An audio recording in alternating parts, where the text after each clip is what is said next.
Premier arrêt du ministre de l'Eau et de l'Énergie ce jour. Nous sommes au poste de transformation de Mis-Soleil situé dans la commune de Dibamba, dans le département de la Sanaga-Maritime. Ici, un briefing est vite fait sur l'état des lieux du niveau de réalisation des travaux aux membres du gouvernement. Ce poste va d'abord permettre, dans un premier temps, d'accueillir les énergies des industries qui se trouvent tout au bord de la Dibamba. Déjà, ça va permettre d'absorber les premiers 50 mégawatts. Et en deuxième temps, cet ouvrage permettra de nous faciliter l'accès vers Ngodi Bakoko pour reprendre et décharger les deux lignes 225 existantes. S'en suivra par la suite des échanges entre le ministre de l'Eau et de l'Énergie et le chef des opérations du poste de transformation. Alors, dit autrement, sans ce poste, est-ce qu'on pourra de manière optimale transiter toute l'énergie de Nachigal pour satisfaire la demande de la ville de Douala? Non, Excellence, parce que quand nous avons travaillé avec Eneo, on a une grosse charge industrielle qui se trouve de ce côté de la ville. Et le poste de Ngodi Bakoko, comme on peut le constater, qui se trouve à une dizaine de kilomètres, ne permettra pas d'évacuer ou bien d'alimenter ses clients de façon optimale. Donc c'est la porte d'entrée au niveau de Douala de l'énergie supplémentaire qui vient de Nachigal. Exactement. Okay. Exactement. Toujours sur le même site, le ministre ne manquera pas de donner quelques consignes et recommandations aux entreprises adjudicatrices de mettre le bouchée double pour respecter les délais de 15 mois. On a dit novembre, donc venez vous asseoir ici pour travailler de jour comme de nuit. Les Indiens, les autres, ils travaillent de jour comme de nuit. Il faut qu'ils appliquent ça ici. C'est novembre.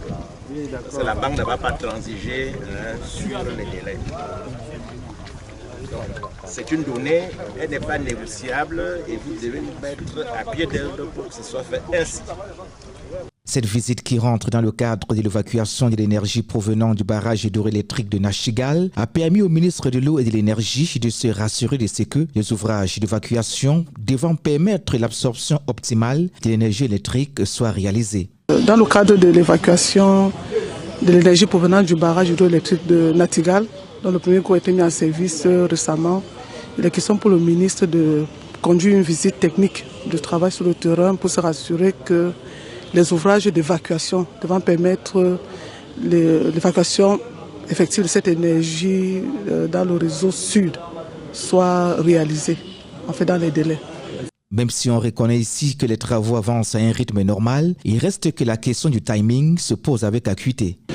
Disons sur le plan technique, on va dire que les ouvrages quand même sont portés par la Sonatrach, donc techniquement on n'a pas de souci à se faire.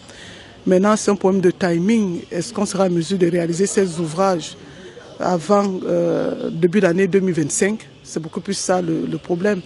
Donc c'est pour ça qu'il est descendu pour évaluer. C'est à la fin de l'évaluation qu'on pourra vous dire de façon concrète si on peut tenir les délais ou pas, sachant que pour nous c'est une donnée d'entrée qu'on devrait tenir les délais, même s'il faut mutualiser les équipes.